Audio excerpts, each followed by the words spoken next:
In 1936, with Japan's withdrawal from the existing treaties and all the new construction, it was decided that new training ships were needed.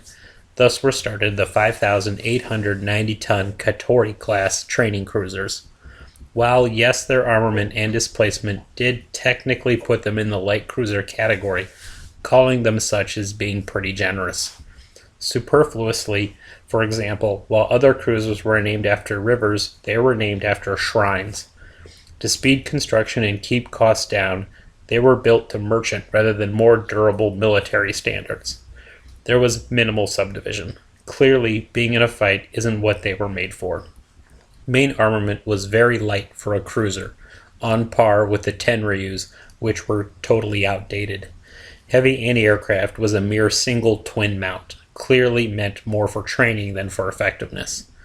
Torpedo armament was also so light that it was obviously meant more for training than fighting. Just to drive the point home, the torpedoes were 21-inch rather than the standard 24-inch Type 93 Long Lance. Aircraft capacity was one plane on one catapult. Again, just enough for training, but not enough to be useful in practice. One semi-notable aspect of their design was a relatively high width-to-length ratio. While this hurt hydrodynamic dynamic efficiency, it did make them stable ships. Probably a good thing since they were meant to carry green officers unused to the pitching and rolling of a ship at sea. Another thing was that they readopted the use of a forecastle deck that ran from the bow to the funnel to help keep them dry. Finally, propulsion was mixed. They used a combination of steam turbine and diesel engines. This offered excellent fuel economy and opportunities to cross-train, but their maximum speed was only 18 knots. Due to funding and industrial limitations, the first two were started nearly at the same time. The third, though, was started almost a year and a half later. The fourth, nearly a year and a half after that. With war fast approaching, or already started in the case of China, and the need to refit or complete more capable ships taking priority, the last ship was canceled after only minimal work had begun. Anyway, at the start of the war, they were essentially relegated as floating headquarters and transports, in addition to training duties. This was pretty reasonable, actually. They obviously weren't going to be running with the big boys, and it wasn't hard to convert classrooms and staff rooms into berthing. As the war ground on, they were modified to act as anti-submarine escorts and convoy flagships. 練習巡洋艦、カトリです。心配しないで。いろいろと優しく指導させていただきますから。Katori was started August 24th, 1938 and completed April 20th, 1940. 提督さん、お疲れ様です。練習巡洋艦鹿島、着任です。Kashimi was started October 6, 1938 and completed May 31st, 1940. Kashi was started May 30th, 1940 and completed July 15th, 1941. Kashima was started August 23rd, 1941 but canceled November 5th, 1941. Main armament was 4 140mm 50 caliber guns in 2 twin turrets, one forward and one aft. Secondary armament was 2 5-inch 40 caliber anti-aircraft guns in one twin mount superfiring the rear main turret. Torpedo armament was 2 twin tubes for 4 21-inch Type 6 torpedoes, one mount on either side of the funnel. Propulsion was 3 boilers venting to one funnel that delivered steam to 2 turbines that produced 4,400 horsepower. They also had 2 diesel engines, also venting to the funnel, that could produce 3,600 horsepower, also connected to the 2 propeller shafts. With a combined 8,000 horsepower, they had a top speed of only 18 knots. They had 1 rudder. Protection was minimal, 51 millimeters of deck armor over the vitals and 6 to 10 millimeters around the turrets, magazines, and conning towers. Modifications were very few on Katori before her loss, a few more light anti-aircraft guns. Between late March and late April 1944, Kashi was modified into an anti-submarine escort. Sonar was fitted along with Type 21 radar. 2 depth charge rails and 4 depth charge throwers were added. Up to 300 depth charges could now be carried.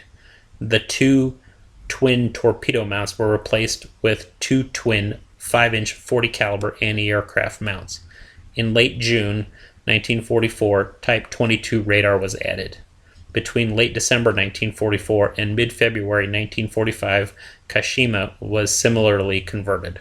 Sonar was installed, as were two depth charge rails and four depth charge launchers for 100 depth charges. Again, both torpedo mounts were exchanged for two twin 5-inch 40 caliber heavy anti-aircraft mounts. Types 22 and 13 radar were added.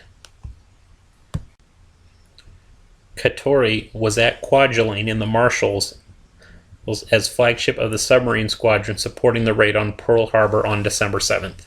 Soon after, she sailed to Truk, where she hosted the planning for the invasion of Rubal in January of 1942.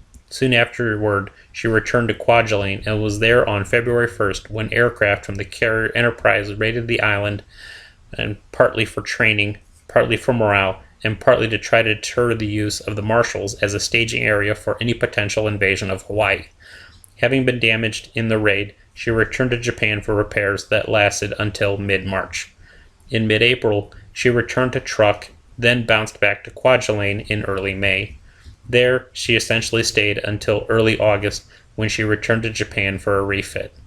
With that completed, in late August, she sailed to Truk, where, with the exception of occasional return to Japan, she remained as flagship of the submarine force in the South Pacific until February of 1944. On February 17, 1944, the U.S. fleet raided Truk to put it out of action as an effective Japanese base. At about 5 a.m., Katori was escorting ships north of the island when the attack began. Hit by an aircraft torpedo, she turned south and slowly staggered back toward Truk for emergency repairs. At still 40 miles north of Truk at about 1 p.m., a group of American surface ships, including cruisers and the battleships Iowa and New Jersey, which had been sent north of the island to sink any ships trying to escape, caught her. ダメですか。せめて内科艇だけでも降ろして。Hit repeatedly, she finally rolled over to port and sank stern first. Kashima was at Truk when the war started. In January, she covered the invasion of Rabaul and the Northern Solomons. With the exception of occasional returns to Japan, she was essentially remaining in that Truk-Rubal area as a flag and training ship until mid-November of 1943 when she returned to Japan. She essentially stayed there as a training ship and transport until mid-October 1944. From then until mid-March of 1945, she ran supplies and escorted convoys to Taiwan and Shanghai to try to prepare them for any potential American invasion. With the East China Sea essentially closed to what little remained of the Japanese shipping after March of 1945, she spent the rest of the war escorting convoys to and from Korea. Post-war, she was used in reparations duties and was finally scrapped in 1947. Kashi spent the first 7 months of the war taking part in the capture and occupation of the East Indies.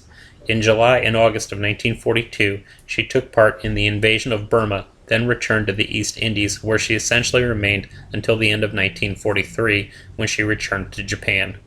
Following conversion at the start of May 1944, she began escorting convoys from Japan to the East Indies and back.